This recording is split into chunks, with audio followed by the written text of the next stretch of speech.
Guys, unbelievable. One of my ex-employees called the police on me. I just got off the phone with a detective. You will be amazed at this story. But before I start, I have to tell you that this video is sponsored by EVChargerFast.com, the #1 platform for customers to meet electricians nationwide. Okay, so I just got off the phone with a detective, okay? Now, I don't want to put anybody's religion down. I don't want to call out any religion. So if I misspeak here, I apologize. I sincerely mean no offense. So I hired this gentleman, and he's in his mid-40s, and he was a Jehovah's Witness. Now, again, I'm not calling out anybody's religion, but this is just so bizarre of a story, I have to share it with you. I mean, I've gone through dealing with employees with mental illness, with all kinds of things. I've never experienced what I just went through.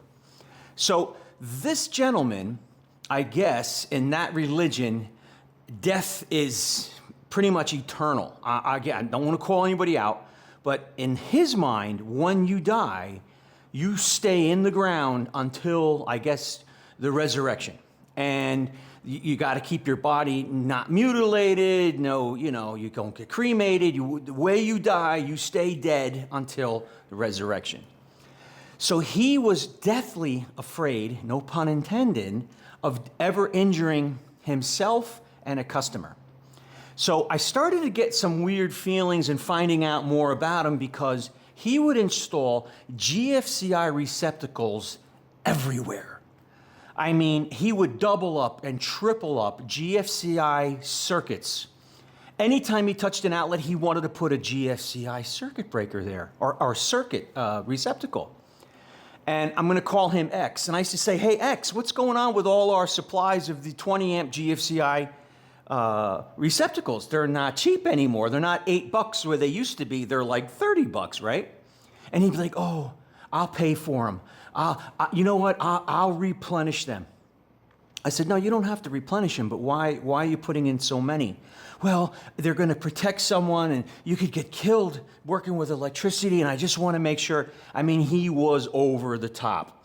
Over the top so much that he left the company. I mean, I was like, look, we parted ways. It was better for me and better for him, and we parted ways. Well, I just get a call from a detective. And the detective calls me, and he's trying to hold his laughter down because he's doing his job.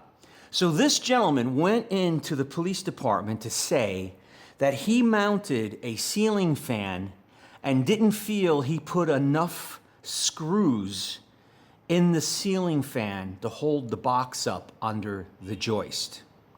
And he was afraid that that fan will come down and possibly kill somebody.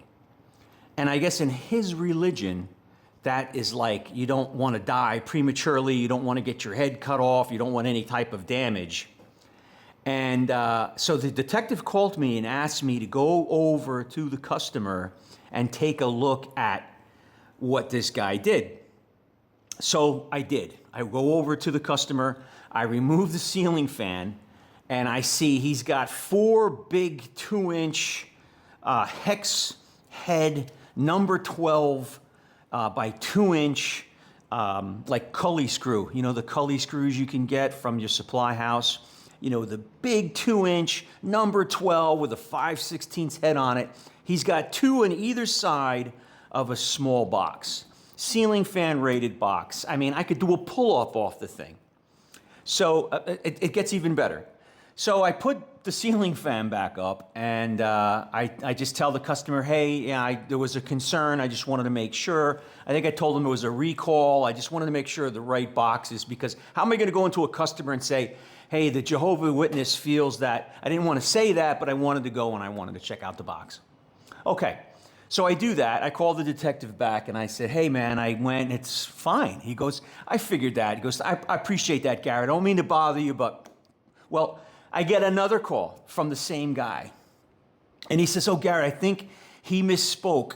It wasn't how he attached the box. It was the wood that was attached between the 2 rafters was on the flat, and he wanted to put it on the 2-inch side, right? A 2x4. Instead of it being on the flat, he wanted it like this. So at that point, I said to the detective, listen, I'll take the responsibility of it.